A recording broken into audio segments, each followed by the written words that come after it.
Assalamualaikum warahmatullahi wabarakatuh.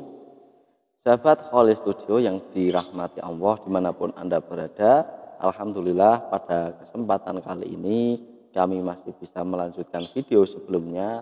Untuk kali ini kami akan membahas pertanyaan dari salah satu sahabat Holy Studio yang kurang lebihnya seperti ini.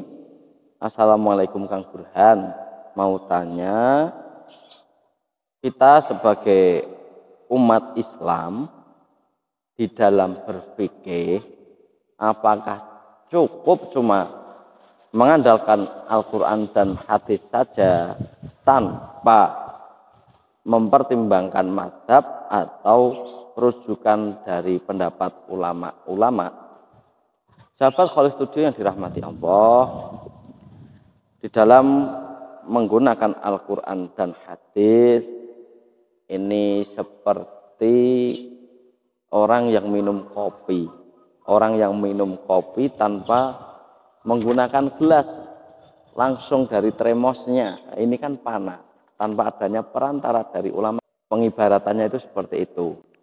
Kemudian coba kita buka pada kitab Tanwirul Qulub halaman 40 Darul Fikri, cetakan Darul Fikri, mungkin bisa disimak di depan kami. Bismillahirrahmanirrahim.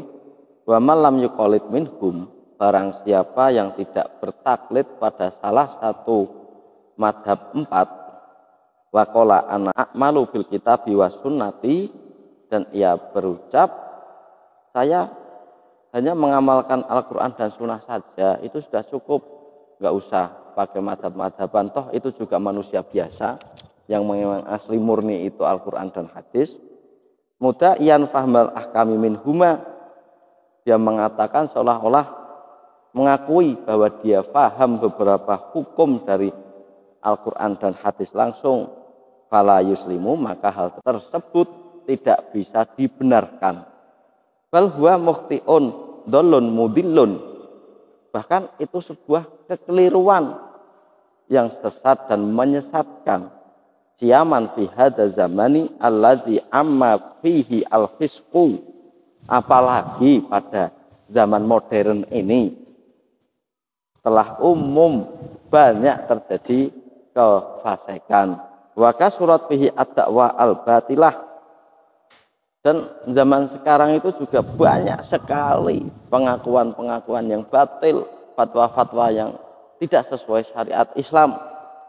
Li'annahu istazahara ala a'immatiddin, karena orang yang hanya cukup dengan Al-Quran, cukup berpedoman hanya dengan Al-Quran dan hadis saja dalam berfikih, ini seolah-olah istazahara, ini seolah-olah dia merasa mengungguli pengalimannya dibanding imam 4 madhab.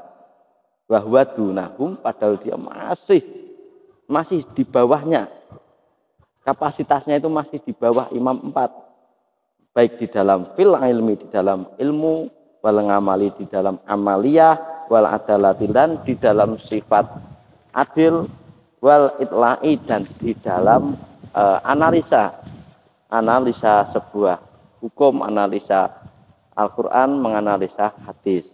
Ini masih di bawahnya. Dan mengapa kita kok mengikuti imam 4? Lam yasma' li ghairihim kalamun hatta yazida alaihim, karena tidak pernah terdengar selain 4 imam 4 madhab ini ada yang melebihi mereka, ini belum terdengar. Siapa?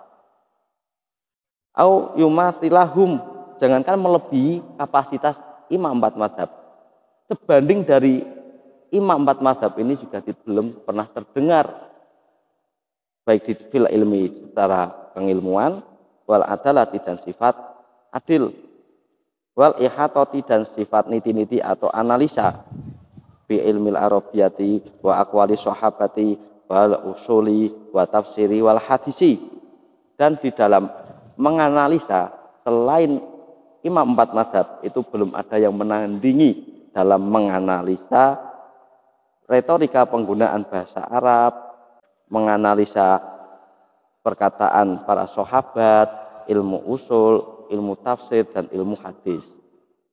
Wa fi tahqiqi baqiyati syurutil istihadi, dan mereka imam empat mazhab ini secara kenyataan telah layak karena memiliki beberapa syarat menjadi mustahid.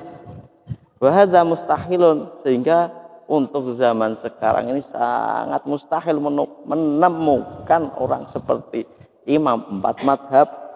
Li'anna minal a'immati Abu Hanifah wa huwa tabi'i, karena dari imam-imam empat madhab, yakni Imam Abu Hanifah ini kategori beliau adalah imam generasi tabi'in. Tabi'in itu generasi setelah generasi sahabat. Wa kadza khilafi Malikin wa Syafi'i wa Ahmad min tabi'in, dan dikatakan pula Imam Malik, Imam Syafi'i, Imam Ahmad ini merupakan tabi'in, yakni generasi setelah generasi sahabat, generasi tabi'in, dan generasi tabi'in. Wa fil hadisi as-sahih, dan di dalam kitab hadis sahih, dan di dalam hadis sahih ini ada hadis khairul quruni qarni summal ladina yalunahum summal ladina yalunahum.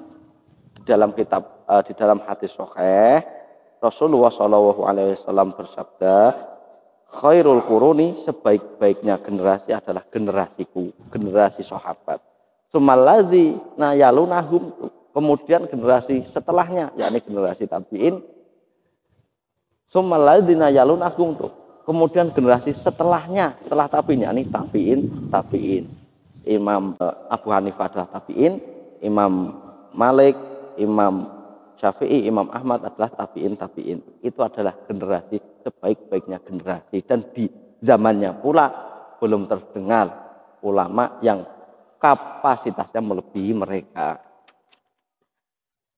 Wahtilafu fil furu'i, kemudian untuk masalah perbedaan di dalam furu', mungkin di dalam madhab Imam Abu Hanifah terdapat ulama-ulama yang mengikutinya ini terdapat perbedaan, atau di dalam madhab Syafi'i di dalam furu'nya terdapat ulama-ulama yang berbeda pendapat. La yaduru bal huwa rahmatun, ini tidak bermasalah, bahkan ini merupakan perbedaan, ini merupakan sebuah rahmat. Liqaulihi sallallahu alaihi wasallam ikhtilafu ummati rahmatun, karena Rasulullah sallallahu alaihi wasallam berkata, ngendika perbedaan umatku adalah rahmat. Rawahu al-Baihaqi.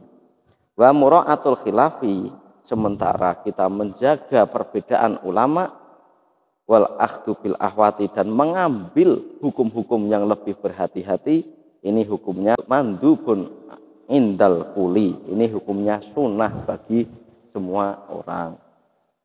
Sahabat Kholil Studio yang dirahmati Allah, sehingga kesimpulan pada pertemuan kali ini dalam kitab Tanwirul Qulub ini tidak selamat dan melakukan kesalahan besar bagi orang yang anti taklid, yang cuma merasa cukup hanya mengamalkan Al-Quran dan hadis. Sehingga ketika kita bertemu dengan ustadz atau teman kita yang mempunyai pendapat, ayo kita kembali ke Al-Quran dan hadis, tanpa mempertimbangkan dalam fikih untuk bermadhab.